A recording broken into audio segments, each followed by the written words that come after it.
సామెతలు 11:5 యథార్థవంతుల నీతి వారి మార్గములను సరళం చెయ్యును. మార్గాలు సరళమవ్వాలి. నాకు అనేకమైన ఆటంకాలు ఉన్నాయి. ఈ ఆటంకాలను ఎలా జయించాలో అర్థం కావట్లేదు. అడ్డుగోడలుగా కొన్ని సమస్యలు నా జీవితానికి ముందుగా నిలబడిపోయాయి. వాటిని దాటుకొని ముందుకు వెళ్ళనివ్వకుండా పరిస్థితులు నన్ను అడ్డగిస్తున్నాయి. స్థితిగతులు, పరిస్థితులు, ఆర్థిక ఇబ్బందులు, మానసికమైనటువంటి డిప్రెషన్ కావచ్చు. కొన్ని ఒత్తిడులు మనిషి జీవితానికి ఆటంకంగా ఉంటాయి. ముందుకు పోనివ్వవు. పోదాం ముందుకు అనుకున్న ఆశలైతే ఉండొచ్చు, ఆలోచనలు ఉండొచ్చు. నీకు ముందుకు వెళ్ళాలన్న ఆలోచన ఉంది నీకు. ఎస్, అది దేవుని బిడ్డల యొక్క ఆలోచన. నీతిమంతులు అలాగే ఆలోచిస్తారు. నేను బాగుండాలి అని ఆగిపోరు, కానీ నేను బాగుండాలి, మా కుటుంబం బాగుండాలి, సంఘము బాగుండాలి, దేవుని పరిచర్యలు బాగుండాలి. The righteousness of the blameless makes a straight way for them. The straight way God will open door for you. ఒక స్ట్రైట్ వే అనేటువంటి దాన్ని దేవుడు నీకు చూపిస్తాడు.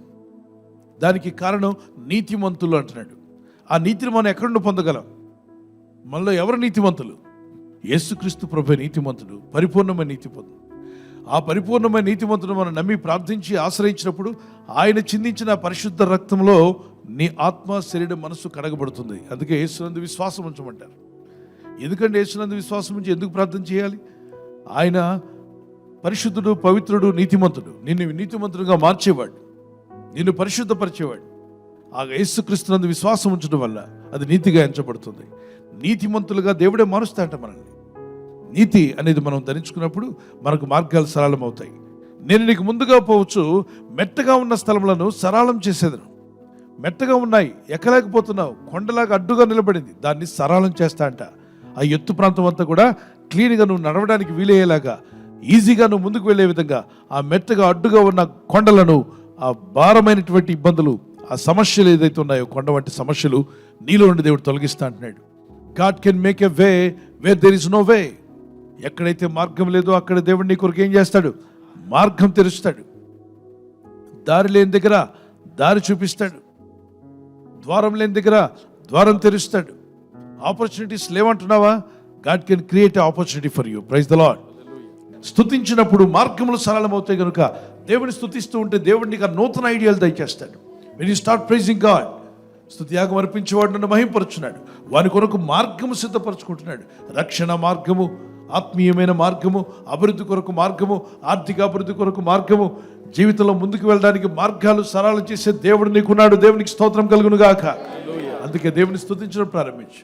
ప్రతి సమయమందు నీ స్తుతి నా నోట ఉండాలి అని ఆశపడండి. దావీదు మహారాజు దినమునకు ఎన్ని మార్లు స్తుతించాడంటే 7 మార్లు. దావీదు అంటాడు, దినమునకు 7 మార్లు నా దేవుని స్తుతించేదని అన్నాడు. అంటే టైం పెట్టుకుని మరీ స్తుతించాడు. ఈరోజు పిల్లరా, దేవుని స్తుతించే మనసు కలిగి జీవిద్దాం, దేవుని గణపరుద్దాం. ప్రభు కృప మీకు తోడే ఉండు కాక. ప్రార్థన చేసుకుందాం. ప్రభు, నాకు ఆ విశ్వాసం ఉంది, నాకు మార్గం సరళమవుతుందని నేను నమ్ముచున్నాను. ప్రభు, స్తుతించే మనసు నాకు దయచేయండి. దావీదు మహారాజయుడు కూడా ఎంతో బిజీగా ఉన్నా అతను దినమునకు 7 మార్లు స్తుతిస్తే నేను కూడా నేను స్తుతించాలి ప్రభు అని కరములెత్తి గట్టిగా ప్రార్థన చేస్తూ దేవునికి స్తోత్రాలు చెల్లిద్దాం. పరిస్థితులు ఎలా ఉన్నప్పటికీ స్తుతించు అయ్యా. నా స్థితిగతులు ఎలా ఉన్నప్పటికీ స్తుతించే మనసు నాకు దయచేయండి. స్తుతియాగం అర్పించుట నాకు నేర్పు ప్రభు. స్తుతియాగం అర్పించేవాడు నిన్ను మహిమపరుస్తున్నాడని సెలవిస్తుంది వాక్యం. అవునైనా నేను స్తుతియాగం అర్పించే వ్యక్తిగా ఉండాలి, నిన్ను మహిమపరిచే వ్యక్తిగానే ఉండాలి. ఇదిగో నీవు నాకు రక్షణ కనపరిచినట్లు మార్గం సిద్ధపరచుకుంటున్నావు అన్నావు తండ్రి. స్తుతియాగం అర్పిస్తుండగా మాకు మార్గములు సిద్ధపరుస్తున్నందుకు స్తోత్రాలు చెల్లిస్తున్నాం. ఈ రాత్రి నెమ్మదితో పండుకొని సురక్షితంగా కాపాడబడినట్లుగా నీ అగ్ని కంచి వేసి మమ్మల్ని కాపాడండి.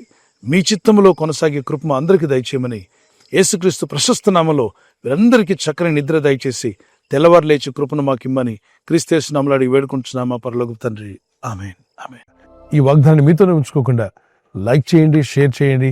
అనేకులు ఈ యొక్క ఛానల్ సబ్స్క్రైబ్ చేసుకోమని తెలియపరచండి. సబ్స్క్రైబ్ చేయని వారు కూడా సబ్స్క్రైబ్ చేయండి. Good night. God bless you.